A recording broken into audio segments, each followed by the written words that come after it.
JP, absolutely buzzing to welcome you here today to Football Fun Factory HQ for your onboarding day. Delighted to welcome you to the team. Can you tell us a little bit more about where you came across the Football Fun Factory to start with? Yeah, so I was starting the process of signing off the army and looking at different job opportunities that I could have. One evening, just looking through social media, because I'd looked at football coaching opportunities, saw on Facebook that there was the Football Fun Factory, and I think it was a post and there was an inflatable dartboard. So I looked at that and then sort of clicked on the link and then inquired, and then from there we moved forward and had the conversation, and then I think 8 months later we're sat here today. So. Absolutely brilliant. And then obviously you spoke about your sort of previous career in the military. Can you tell us a little bit more about that, where that started, how long you were in that and doing that? Yeah, so I actually joined up when I was 16, so whilst I was doing my GCSEs, I was going through the process of joining the army. I actually found out my start date for joining the army before I found out my GCSE results, which was quite a big opportunity then. I went to Cirencester, John Moore Barracks it was, did my basic training there, spent 6 months there, and then I went to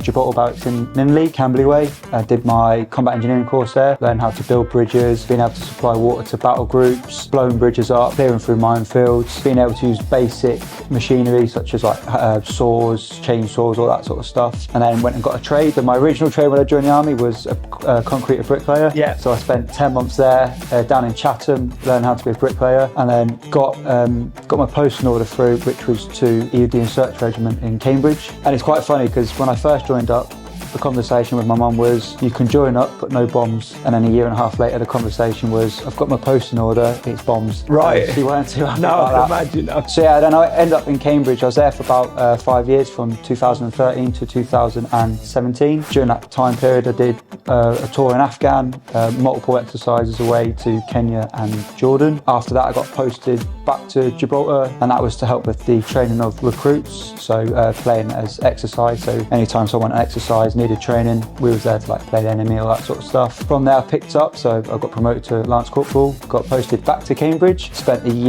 years there it was. During that time period I went to Canada, so I did an exercise in Canada, so I got there for 4.5 months, and then helped out with all the COVID testing and all that as well. After that, I then ended up back at Minley, Gibraltar Barracks, as part of the core engagement team. So that involved going around the country, engaging with the civilian in the area, engaging with them about what we do, trying to show them what the Royal Engineers is all about. And then after that, got promoted to corporal, and that's where I ended up in Bicester as an instructor, teaching my trade, which I've done since I actually got posted out into the regular army, which is EOD and Search. That's explosive ordnance disposal and search. So obviously an amazing experience. We have a number of sort of people that have come out the military that have joined the Football Fun Factory as a head coach. Yeah. What's that sort of the skill sets that you learn within your career in the army that you think will support you to becoming a franchisee with the Football Fun Factory? I think the biggest learning curves I've had was in my last 2 jobs. So the first one being the core engagement team, like being able to engage with people. So being able to look after like up to 30 kids at a time. We would, like if we did like look at life, so we'd have 30 kids, school kids come to us, and for 4 days we'd basically show them what we're all about, like all the demolition side, that sort of stuff. So in that sense of being able to engage with kids was good. And then when it was, when I was posted to Bicester as an instructor, definitely the teaching qualifications that you get from it, and basically just how to make a lesson more enjoyable, more engaging. So the days of like reading off a PowerPoint were gone, and having that creativity to, as long as you were hitting the key learning points, how you delivered that session was your entire freedom. Brilliant. Like obviously you've had an incredible varied journey so far, done a lot of travelling, done some incredible things. Where did that sort of love for football come from in them earliest days? I'd say it's from my stepdad. My stepdad's played a massive part with me loving football. He coached me when I was a kid, so he was my coach and my stepdad, which was quite entertaining at times, but also with this whole process as well. Like he's helped me through every step. Like every time I've had a question, I've been able to speak to him and he's helped me out. But yeah, definitely my stepdad was a massive part, and seeing how he coached me, for me then to go coach my own stepson, it's almost like a cycle that's continued, which is good to see. And a lot of what he taught me I now try and teach to my stepson as well. Oh, that's absolutely incredible. And what were them sort of earliest memories? What was the team called? What was the age group? Where did your first experiences in football come about? My first experience in football was going to watch Plymouth Argyle play a non-league team called Great Athletic in a pre-season friendly. I think that's where he caught me good,